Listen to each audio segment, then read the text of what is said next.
جی بسم اللہ الرحمن الرحیم۔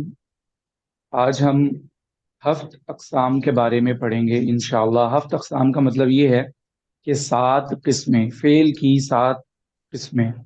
کس اعتبار سے وہ میں نے ذکر کر دیا تھا، صحیح اور غیر صحیح ہونے کے اعتبار سے فعل کی جو 7 اقسام ہوتی ہیں ان کو ہم پڑھ رہے تھے الحمدللہ۔ صحیح کے بارے میں ہم پڑھ چکے تھے، باقی 6 کا تعارف ہم نے پڑھ لیا تھا۔ ان میں سے سب سے پہلی چیز تھی محموز، ایسا فعل جس کے اندر حمزہ جو ہے وہ استعمال ہوا ہو، چاہے تو فا کلمہ میں، چاہے تو عین کلمہ میں، اور چاہے تو لام کلمہ میں۔ اگر فا کلمہ کی جگہ پہ حمزہ آ جائے گا تو اسے ہم محموز الفا، اگر عین کلمہ میں ہوگا تو محموز العین، اور لام کلمہ میں ہوگا تو محموز اللام کہیں گے۔ تینوں کی ایک ایک ایگزامپل لکھ دیتا ہوں۔ نام اس کا یہ ہے محموز۔ الفا، محموز الفا کی مثال جیسے آمارا، کیونکہ حمزہ شروع میں آ گیا۔ العین، عین کلمہ کی ایگزامپل جو ہے وہ یہ ہے، جیسے سوال کرنے کے لیے آتا ہے سأل، اور لام کلمہ کی ایگزامپل جیسا کہ قرأ، قراءت کے لیے جو لفظ ہے اس میں آخر پہ حمزہ ہے۔ تو یہ 3 مثالیں ہیں محموز الفا، عین اور لام۔ کیونکہ میں نے بتایا کہ ان کے ہم قواعد پڑھیں گے، تو سب سے زیادہ جو قاعدے یوز ہوتے ہیں، جو طریقے استعمال ہوتے ہیں، وہ محموز الفا میں ہوتے ہیں۔ محموز العین اور لام میں قواعد کم لگتے ہیں۔ اور اصل میں جو ڈیٹیل کتابیں ہیں نا، صرف کی، نحو کی، جو عربی گرامر کے لیے ہوتی ہیں، ان میں ان کے بہت سارے قواعد لکھے ہیں۔ ظاہری بات ہے کہ ایک ایک علم کے اوپر چونکہ بہت ساری ریسرچز کی گئی ہیں، تو جو صرف کا علم ہے، جو افعال کا ہے، ویسے تو اس کے اندر علم الصیغہ کے نام سے کتاب ہے، اس میں بہت ساری چیزیں لکھی ہیں، لیکن آسان طریقے سے جو موسٹ یوزفل قواعد ہیں، جو اکثر ہمیں کم از کم اتنا جو ہے وہ معلوم ہونا چاہیے، یہ بہت زیادہ قرآن پاک میں اس کی ایگزامپل آتی ہیں، تو ہم وہی 1-2 قواعد انشاءاللہ پڑھیں گے جس سے ہمارے قواعد کم ہوں اور الفاظ زیادہ سے زیادہ سالو ہو جائیں۔ تو آج کی اس کلاس میں نا ہم محموز کے 2 قواعد پڑھیں گے۔ ایک کا تعلق جو ہے وہ محموز الفا کے ساتھ ہے، اور باقی دونوں کے ساتھ جو ہے ایک قاعدہ ان دونوں کے متعلق۔ وہ یہ ہے، نمبر 1 پہلا قاعدہ، کہ اگر ایک حمزہ 2 حمزے کسی جگہ پہ جمع ہو جائیں، یہ پہلا قاعدہ، 2 حمزہ جمع ہو جائیں،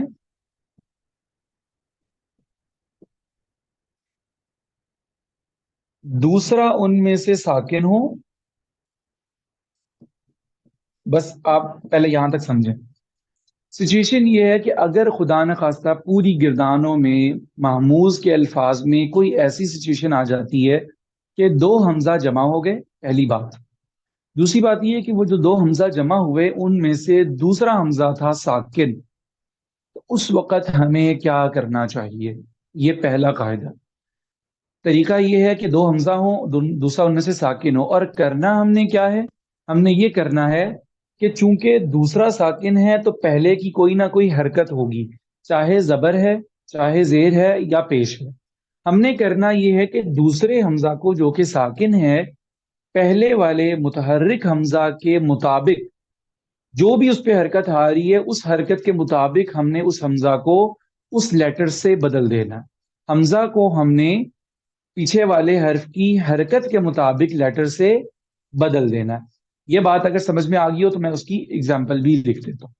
مثال کے طور پہ اس سے یہ ایک حمزہ ہے اور یہ ساکن ہے، اور اس کے پیچھے ہمیں ایک حمزہ نظر آ رہا ہے، اس پہ زبر بھی ہے، ایگزامپل کے طور پہ زیر ہے، اور ایگزامپل کے طور پہ پیش ہے۔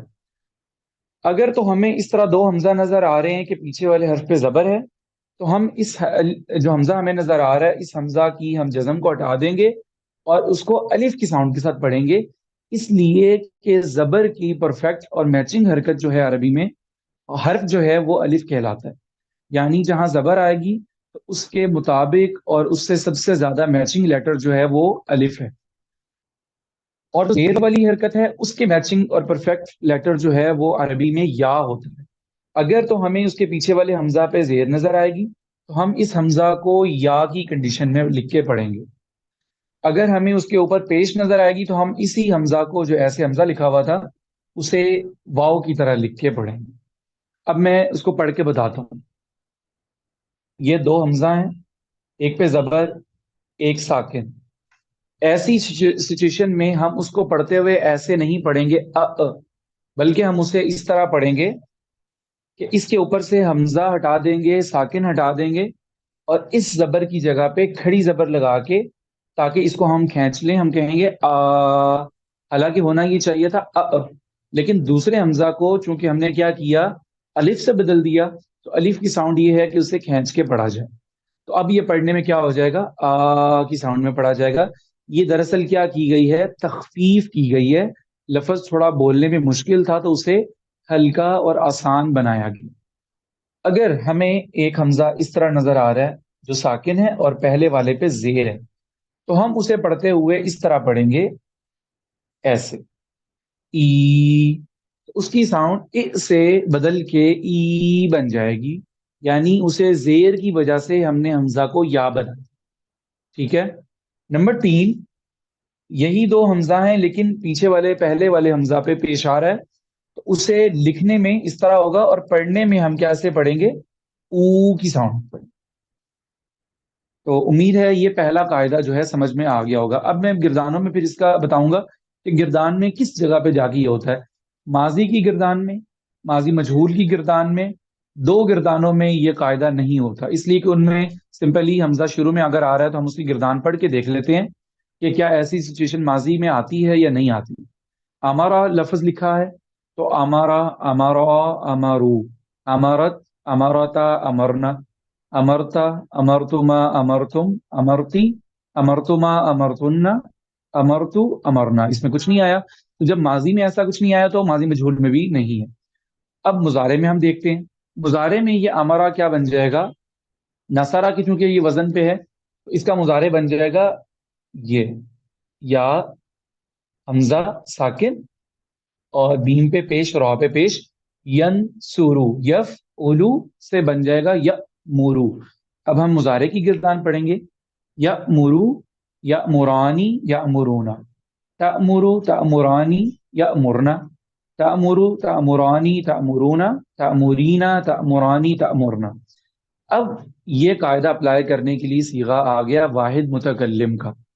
وہ لفظ بنے گا امورو، پہلے پہ زبر ہے اور دوسرا جو ہے وہ حمزہ ساکن. واحد متکلم کا لفظ یہ بنے گا امورو.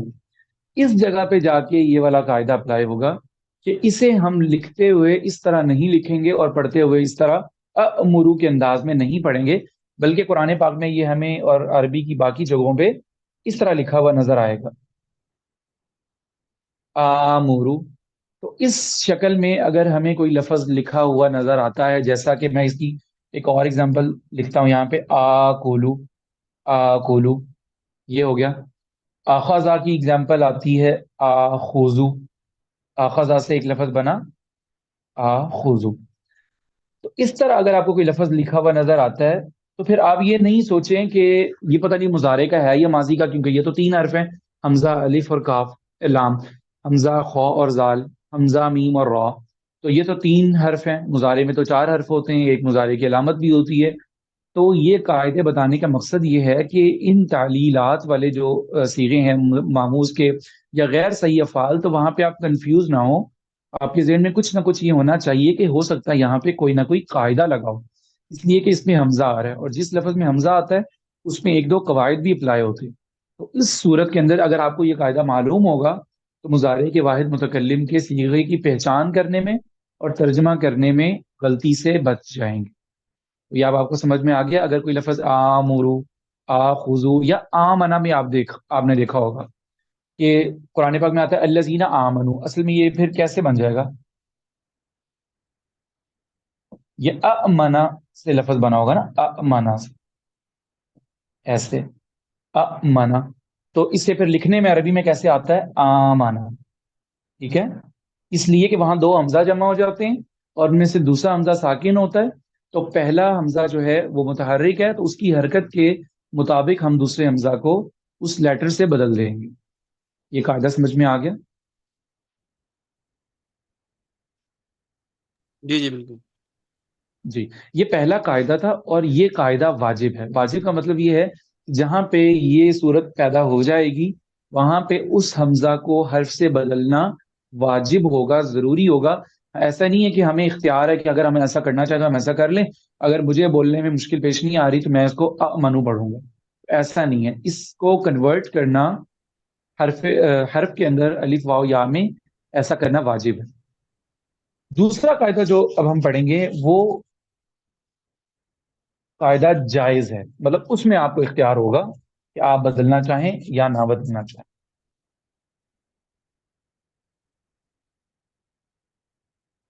قرأ. جی. اور وہ قاعدہ اس سے بالکل ملتا جلتا ہے. اب وہ یہ ہے کہ ایک حمزہ ساکن ہو، کسی بھی جگہ پہ ہو. اس طرح ضروری نہیں کہ وہ دو حمزہ کی کنڈیشن میں ہو، بس ایک حمزہ ہو اور وہ ساکن ہو.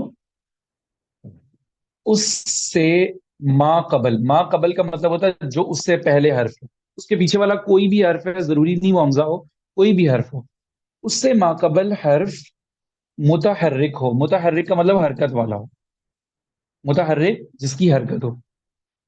یہ سچویشن آ جائے کہ ایک حمزہ ہے وہ ساکن ہے اور اس کے پیچھے کوئی بھی حرکت والا حرف ہے، ساکن نہیں، تو سیم وہی کام ہم پھر سے کریں گے کہ ہم اس حمزہ کو بھی پیچھے والے حرف کی حرکت سے بدل دیں گے. اب آپ سوچ رہے ہوں گے ان دونوں میں پھر فرق کیا ہو گیا؟ تو پہلے حمزہ کو الگ سے مینشن کرنا کیوں ضروری تھا؟ یہ تو ایک ہی قاعدہ ہے کہ حمزہ ساکن کو ہم نے پیچھے والے حرف کی حرکت سے بدلنا ہے، تو پہلے حمزہ کو الگ قاعدے میں بیان کیا اور پھر یہاں پہ باقی حروف کو الگ سے بیان کیا. یہ اس لیے بیان کیا کہ دو فرق ہیں ان میں. ایک تو یہ کہ پہلا قاعدہ محموز الفا میں جاری ہوتا ہے کیونکہ وہ شروع میں حمزہ آتا ہے اور اس سے پہلے واحد متکلم کا حمزہ آ جاتا ہے، جبکہ دوسرا والا قاعدہ جو کامن ہے کسی بھی لیٹر کے لیے، یہ محموز العین میں بھی آ سکتا ہے، محموز اللام میں آ سکتا ہے اور کسی اور لفظ میں بھی آ سکتا ہے. ٹھیک ہے. اور دوسرا فرق یہ ہے کہ قاعدہ ایک جائز ہے اور ایک واجب ہے. جو پہلے ہم نے کنورٹ کرنے کا پڑھا تھا وہ واجب تھا اور اس پہ قرآن پاک میں عمل بھی ہوتا ہے. جو دوسرا یہ والا قاعدہ ہم نے پڑھا نا، اس کی مثال میں دے دیتا ہوں. جیسے لکھا ہوا رأسن، اب یہ را پہ زبر ہے، درمیان میں حمزہ ساکن ہے اور یہاں پہ سین پہ پیش ہے، تو رأسن کو میں رأسن بھی پڑھ سکتا ہوں اور راسن بھی پڑھ سکتا ہوں. ٹھیک ہے. تو الف بھی ہم اسے پڑھ سکتے ہیں. دوسری اگزامپل جیسے ذئبن، اب زیر ہے، حمزہ ساکن ہے، با پہ پیش ہے، تو عرب میں اسے ذئبن بھی پڑھ سکتے ہیں اور زیبن بھی پڑھ سکتے ہیں. زیبن. یہ کرنا جائز ہے. اگر اس کے اندر میرے پاس آپشن ہے کہ میں راسن بولنا چاہتا ہوں تو راسن بولوں گا، راسن کرنا چاہتا ہوں تو راسن کر دوں گا. اچھا، جائز قاعدے میں اور واجب میں ایک اصولی فرق یہ ہوتا ہے کہ جو جوازی قاعدے ہوتے ہیں، جو جائز ہوتے ہیں، جن میں ہمیں اختیار ہوتا ہے، ان کو ہم قرآن پاک میں اپلائی نہیں کر سکتے، اس کے علاوہ کسی بھی جگہ پہ اپلائی کر سکتے. ٹھیک ہے. وجوب والے جو واجب والے قاعدے ہیں جو ہم نے پہلے پڑھا ہے، میں ہر قاعدے میں بتایا کروں گا کہ یہ قاعدہ جائز ہے ایسا کرنا یا واجب ہے. تو جو جائز قاعدے ہیں وہ قرآن پاک میں اپلائی نہیں کریں گے. ہم کسی بھی اور عربی لفظ اگر ہمیں مشکل لگ رہا ہے تو ہم اسے آسان بنانے کے لیے کسی اور حرف سے بدل سکتے ہیں اس کو. قرآن پاک میں اگر ہمیں کوئی اس طرح کی اگزامپل نظر آ رہی ہے جس میں سا لا اس طرح کچھ لکھا تو ہم اسے سالا کے انداز میں نہیں پڑھ سکتے. تو یہ بیسیکلی فرق تھا ان دونوں قواعد کے اندر، ورنہ طریقہ کار ان کا یہی ہے. اور اس میں آپ نے اسی طرح یاد رکھنا ہے کہ دو حمزہ ہیں، دوسرا ساکن ہے، تو اس سے پہلے حمزہ کے مطابق حرکت سے بدلنا ہے.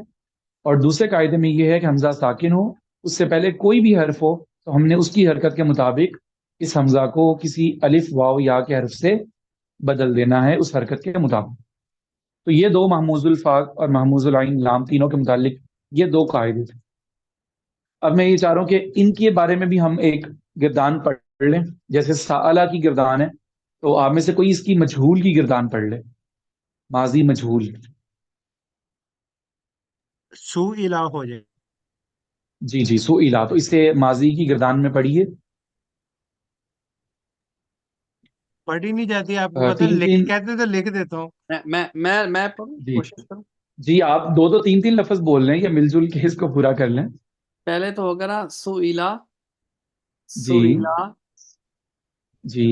سئلو، سئلو. جی. سئلت، سئلتا، سئلت. جی. سئلتا.